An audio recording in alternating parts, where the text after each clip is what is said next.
Hello dear students, आज का हमारा टॉपिक है ट्रिपल इंटीग्रेशन, त्रिसमाकलन। तो त्रिसमाकलन में हम सबसे पहले पढ़ेंगे डिरिचलेट समाकलन। तो आइए हम डिरिचलेट समाकलन क्या होता है इसके बारे में जानते हैं। जैसा कि हमारे पास यहाँ पर दे रखा है कि त्रिसमाकलन जिसमें डिरिचलेट समाकलन हमारा पहला टॉपिक है, तो ट्रिपल इंटीग्रेशन ऑफ वी, ये वी किसको शो कर रहा है? वॉल्यूम को शो कर रहा है।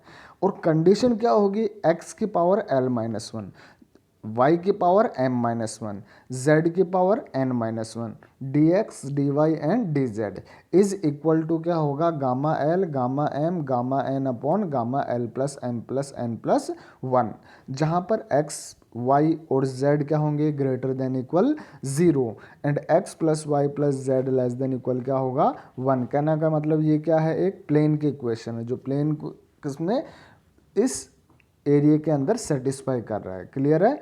जो डिरिचलेट समाकलन कहलाता है। तो देखिए, कहीं भी अगर हमारे पास कोई कंडीशन ऐसी बन रही है तो हम उसको ट्रिपल इंटीग्रेशन के अंदर अगर कोई कंडीशन ऐसी आ रही है तो हम उसको डिरिचलेट समाकलन से प्रूव करेंगे।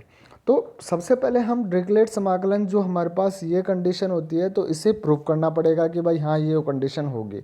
उसके बाद में हम इससे एग्जाम्पल्स करेंगे।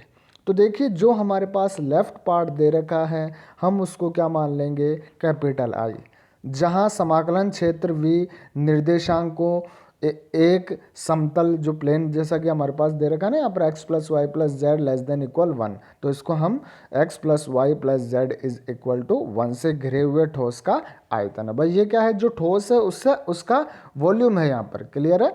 तो जो घिरा हुआ है ना, जो प्लेन ले रहे हम, तो उस प्लेन से घिरे हुए ठोस का वॉल्यूम ले लिया हमने, तो यहाँ पर इसको कैपिटल वी से शो कर दिया। इसके बाद में हमारे पास यहाँ से देखिए कि जैसे कि हम डायग्राम पे आए तो भाई देखो हमारे पास प्लेन की इक्वेशन क्या दे रखी है? x plus y plus z is equal to 1। तो यहाँ से देखिए भाई, इसको हमने एक्स एक्स बोल दिया, इसको वाई एक्स बोल दिया और इसे जेड एक्स बोल दिया। सबसे पहले हमने ये x और z प्लेन के अंदर, और ये x एंड y प्लेन में, और ये z एंड y प्लेन के अंदर हमने ये एक प्लेन की इक्वेशन। तो देखिए ये जो प्लेन बन रहा है, जैसे ये 3D के अंदर दे रखा है। क्लियर है?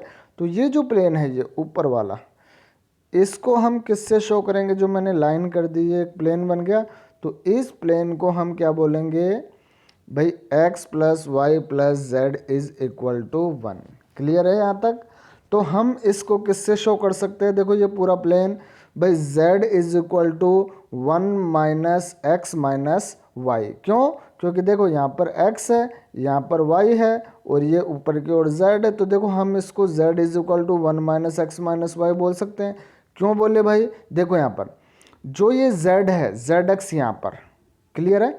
तो इस प्लेन के अंदर x एंड y प्लेन में जो हम यहाँ पर देखो, इसको हम यहाँ से शो करेंगे भाई, ये x और y, तो ये एक प्लेन है ये वाला। तो यहाँ पर z क्या होगा? इस प्लेन के ऊपर z इज इक्वल टू 0, और 0 से देखो स्ट्रिप्स 0 से ऊपर की ओर जा रहा है, ये 3D के अंदर है। क्लियर है ना? तो 3D के अंदर है तो 0 से देखो यहाँ पर कहाँ पर जा रहा है? इस प्लेन तक आ रहा है। ये तो केवल नीचे वाले पार्ट्स को शो कर रहा है, ये दिख रहा नहीं है हमारे पास यहाँ पर। यूँ समझ लो ये बिल्कुल नीचे की ओर है। तो देखो यहाँ से इस प्लेन पे आ रहा है, इस पे, तो ये क्या हुआ? z की लिमिट कहाँ से कहाँ तक हुई? 0 to 1 minus x minus y. तो सबसे पहले z की लिमिट आ गई। क्लियर है?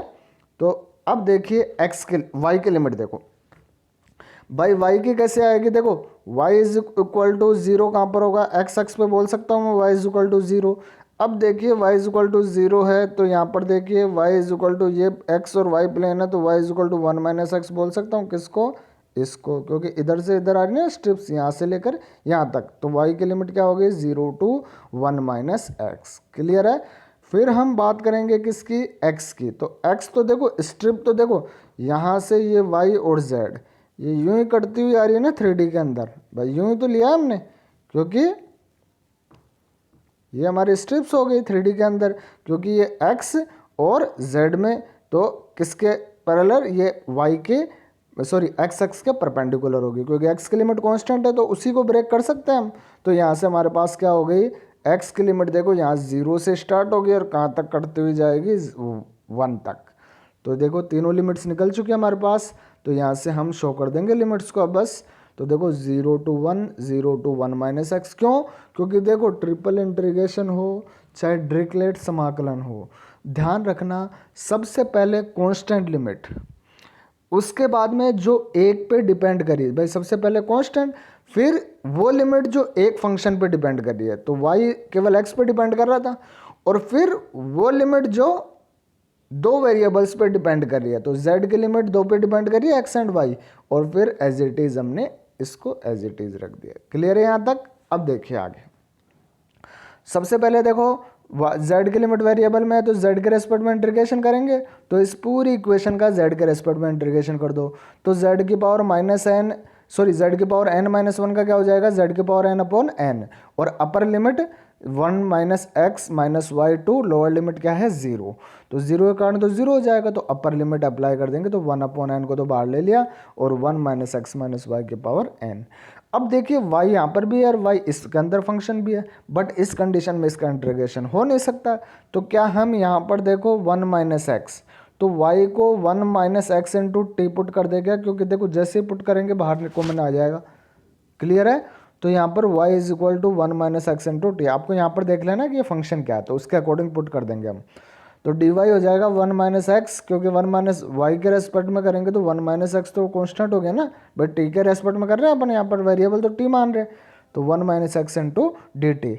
अब जैसे ही लिमिट रखेंगे y is equal to 0 then t is equal to 0 and y is equal to 1 minus x then t is equal to 1, limit put कर दो, तो जैसे ही लिमिट पुट करेंगे तो देखो 1 upon n as it is, 0 to 1 as it is, x की power l minus 1, 0 to 1 ये तो एज इट इज था ही हमारे पास, क्योंकि भाई लिमिट चेंज हो गई ना। अब x की पावर थी y की पावर थी, तो y की जगह 1 माइनस एक्स इंटू टी की पावर m माइनस 1, और 1 माइनस एक्स माइनस वाई था, तो y की जगह 1 माइनस एक्स इंटू टी की पावर होल पावर n, और dy की जगह 1 minus x into d t, और बाहर आ गया dx। क्लियर है? अब देखो t के रेस्पेक्ट में इंटीग्रेशन है, तो x वाले वेरिएबल्स को बाहर निकाल लो, क्योंकि x वाले तो कांस्टेंट है उसके रेस्पेक्ट में, तो x की पावर l माइनस 1 ये एज इट इज, और यहाँ से कॉमन आ गया 1 माइनस एक्स की पावर m माइनस 1, और 1 माइनस एक्स की पावर n, और 1 माइनस एक्स की पावर 1, तो 1 माइनस एक्स की पावर m प्लस n हो गया, तो ये एज इट इज। फिर इंटीग्रेशन का साइन t की power m minus 1 and 1 minus t की power n and d t, और बाहर आ गया dx। क्या ये गामा फंक्शन, ये बीटा फंक्शन बन गया क्या 0 टू 1, इसी प्रकार ये भी बीटा फंक्शन हो गया, तो यहाँ से बीटा ऑफ इसको क्या लिख सकते हैं 1 अपॉन एन, इसको तो देखो 0 टू 1 एक्स की पावर l माइनस 1, और इस सबसे पहले आप इसको देखो भाई, इसे सॉल्व कर लेते हैं पहले, 0 टू 1 टी की power m minus 1, 1 minus t की पावर एक जोड़ देंगे और घटा देंगे, तो beta of m and n plus 1 आ गया यहाँ पर। इसी प्रकार इसको लिख देंगे beta of l and m plus n plus 1, क्योंकि इसमें भी एक जोड़ना पड़ेगा और घटाना पड़ेगा एज इट इज। अब हम इसको बीटा फंक्शन अप्लाई कर देंगे, तो गामा ऑफ m अपॉन में gamma of m gamma of n plus 1 upon gamma m plus n plus 1। Similarly gamma of l gamma of m plus n plus 1 upon gamma of l plus m plus n plus 1। देखो यहाँ से इससे तो ये cancel out हो गया, और gamma n plus 1 को क्या लिख सकते हैं, n गामा n लिख सकते हैं, तो n से n कैंसिल हो जाएगा, gamma l gamma m gamma n upon gamma l plus m plus n plus of 1, ये हमारा रिजल्ट हो गया। तो देखिए हम लिख सकते हैं इसको भाई डिरिचलेट समाकलन अप्लाई कर देंगे, अगर कोई भी कंडीशन आएगी हमारे पास इस केस के अंदर, तो हम इसको अप्लाई कर देंगे। अब आइए हमारे पास इसके कुछ दूसरे एग्जाम्पल, एक एग्जाम्पल करते हैं इसका, जैसे कि हमारे पास गिवन है, देखिए 2009 एंड 12 में पूछा गया है कि सिद्ध कीजिए कि triple integration volume of x की पावर l माइनस 1, वाई की पावर m माइनस 1, z की power n minus 1, d x d y d z, and हमें प्रूव करना है ये रिजल्ट भाई, a की पावर l, b की पावर m, c की power n upon 8, gamma l by 2, gamma m by 2, gamma n by 2 upon gamma 1 bye 2, gamma l plus m plus n plus 2। Clear है यहाँ पर? तो देखिए यहाँ पर ये प्लस में आएंगे सारे, हाँ नहीं ठीक है, देखिए आगे नेक्स्ट, हाँ यहाँ से देखिए, जहाँ समाकलन क्षेत्र क्या दे रखा है v, धनात्मक क्षेत्र में दीर्घवृत्त का आयतन है भाई, दीर्घवृत्त का आयतन दे दिया v, और दीर्घवृत्त की इक्वेशन दे दी x square upon a square plus y square upon b square plus z square upon c square less than 1। तो देखिए ये जो दीर्घवृत्त की इक्वेशन दे रखी है, अगर आपको इसको डिरिचलेट समाकलन लगाना है तो इसको सबसे पहले प्लेन की इक्वेशन में कन्वर्ट कर देना है। तो प्लेन की इक्वेशन में कन्वर्ट करने के लिए x square upon a square को क्या मानेंगे u, and y square upon b square को v मान लो, और z square upon c square को w। तो यहाँ से x dx is equal to 1 में 2 a square d u, y d y की जगह 1/2 b square d we, and z d z की जगह 1/2 c स्क्वायर डी डब्ल्यू।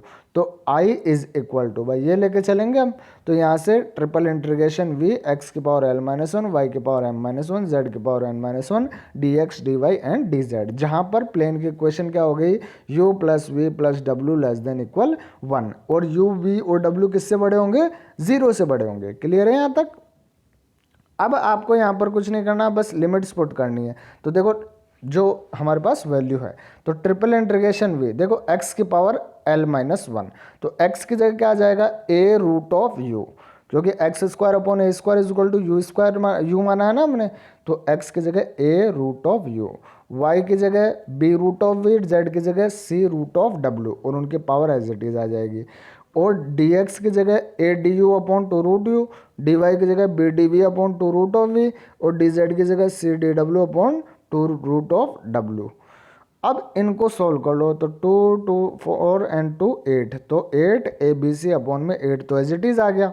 यहाँ से देखो एक की पावर l माइनस वन, और u की पावर देखो रूट है तो पावर 1/2 और हो जाएगी, तो u की पावर l/2 माइनस 1/2 होगी, और एक रूट u ऊपर जाएगा तो u की पावर -1/2 और -1/2 u की पावर -1 हो जाएगी, तो u की पावर l/2 माइनस 1। इसी प्रकार v की पावर m/2 माइनस 1 और w की पावर n/2 माइनस 1। तो इन ए बी सी को तो देखो यहाँ पर माइनस से ए बी सी तो कैंसिल हो जाएगा, और बचेगा क्या, एक की पावर l, बी की पावर m, सी की पावर n अपॉन में 8, और triple integration as it is volume, और u की पावर l/2 माइनस 1, v की पावर m/2 माइनस 1, और w की power n/2 minus 1, D U D we and D W. Clear है? अब देखिए डिरिचलेट समाकलन की कंडीशन हो गई क्या, तो देखो gamma l/2 gamma m/2 gamma n/2 upon में gamma l/2 plus m/2 plus n/2 plus 1, तो 1/2 को कॉमन में ले लेंगे, ये हमारा रिजल्ट हो गया। क्लियर है? तो ये हमारा टॉपिक कंप्लीट होता है आज का।